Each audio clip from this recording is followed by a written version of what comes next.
California is known for its sunny climate and strong commitment to renewable energy. Therefore, it may be a surprise to hear that the state is reducing solar compensation for homeowners. Why is California making this change? California is reducing solar compensation for homeowners to create the perception of an equitable energy system. The decreased financial benefits policy will significantly decrease solar energy adoption rates in California just when the state is transitioning to clean energy. In this article, we will explore the reasons behind the reduction in solar compensation and the potential consequences for homeowners and the renewable energy industry as a whole.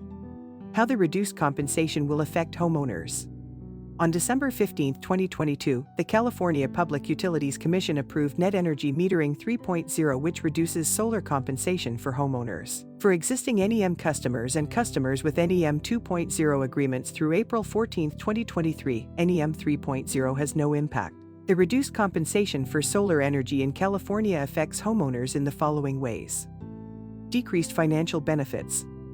Net metering is a system that allows homeowners to reduce their electricity bills. It allows excess solar power generated by the home to be fed into the grid. This excess power is then credited to the homeowner's account, which is used to offset the electricity the home consumes from the grid. For example, if a home generates more solar power than it uses during the day, the electricity meter may run backward, effectively giving the homeowner credit on their bill. Under NEM 2.0, this credit equals the current electricity rate of 30 cents per kWh. As a result, the homeowner is only billed for the net energy use, which is the difference between the power generated and consumed. Net metering 3.0 reduces the financial benefits for homeowners with solar systems feeding into the grid. NEM 3.0 reduces the compensation credit rate for any excess solar energy homeowners pump into the grid by up to 75% starting April 2023. This fall in credit value is attributed to the net billing policy that NEM 3.0 will use. Under net billing, the credit rates for the electricity you send to the grid will not be based on typical electricity rates but will be calculated separately. These rates will fluctuate depending on the following: time of the day, day of the week, the month of the year when you export electricity to the grid. In California, over 1.5 million homes have rooftop solar systems that generate up to 10% of the state's power. Homeowners with these systems who sell excess electricity back to the grid will now pay higher rates for net electricity consumption. Decreased return on investment. Installing solar panels involves a significant financial investment due to high upfront costs. Net metering allows homeowners to recoup their investment gradually by selling excess electricity back to the grid. However, the new net metering policy will reduce the return on investment by extending the payback period, or the amount of time it takes for homeowners to recoup the cost of their solar panels through solar export credits. Under the previous policy, the payback period was typically 5 to 6 years. However, under NEM 3.0, it is expected to be 9 to 10 years. This decrease in the return on investment for solar panel systems is due to the reduced credit value for solar energy exports. With lower export credit rates, it will take longer for homeowners to recoup their investment through savings on their electricity bills. Increased difficulty financing. Under NEM 3.0, homeowners must install backup battery storage systems to make the most of their solar panel systems. With lower credit rates for solar energy exports, it is more financially beneficial to store excess solar energy in a battery for later use rather than selling it back to the grid. By using stored solar energy, homeowners can minimize their exports to utility companies and maximize the value of their solar energy. This self-consumption will also help reduce electricity consumption from the grid, lowering energy costs. While this is actually a good thing for homeowners, solar battery systems can be expensive, and currently, only 15% of homeowners have them due to the high cost. Decreased adoption of solar energy. Bernadette Del Chiro, the executive director of the California Solar and Storage Association, considers the adoption of NEM 3.0 to be a setback.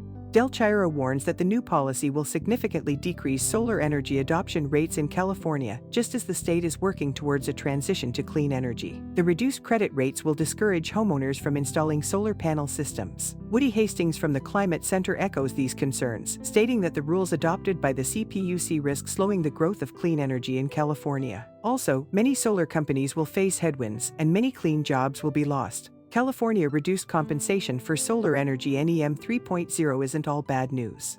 More sustainable and equitable system.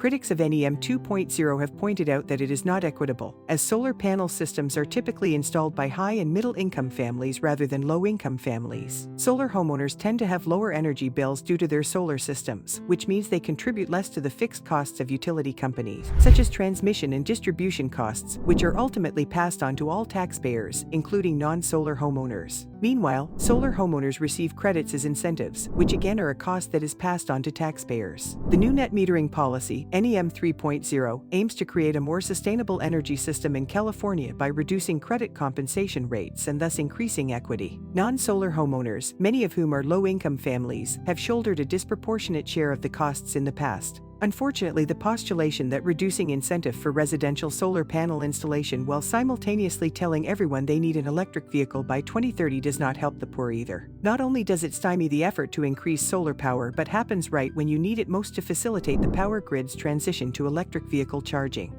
Lower electricity rates for non-solar users. Under NEM 3.0, the subsidies paid to solar homeowners as compensation for exporting excess energy may be reduced, which could lead to lower electricity rates for non-solar homeowners. These subsidies are factored into electricity bills, and by decreasing them by as much as 75%, the cost of electricity for non-solar homeowners could be reduced. Encouragement of more advanced solar technologies.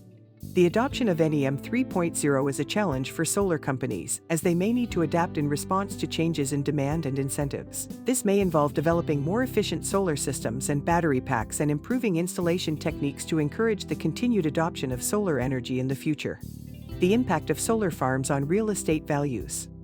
It is generally thought that the presence of a solar farm can have a positive impact on the value of the nearby real estate. Solar farms can be seen as a sign of progress and a commitment to sustainability, which can attract potential home buyers. In addition, solar farms can provide a source of local economic development and jobs, which can also benefit the value of the nearby real estate. However, it is important to note that the actual impact of a solar farm on real estate values can vary depending on several factors, such as the size of the solar farm, its proximity to homes, the overall real estate market conditions in the area. Key takeaways. The new solar energy regulatory policy, NEM 3.0, has received mixed reactions. While electricity utility companies are pleased with the decision, citing its potential to increase equity and sustainability in the energy system, environmental groups are concerned that it may lead to a decrease in solar energy adoption and hinder clean energy efforts in California. It is worth noting that NEM 3.0 does not apply to homeowners who already have solar systems installed. By using stored solar energy in their backup battery storage systems, homeowners can minimize their exports to utility companies and maximize the value of their solar energy for their own use. This self-consumption will also not only help reduce electricity consumption from the grid, but also lower their own energy costs.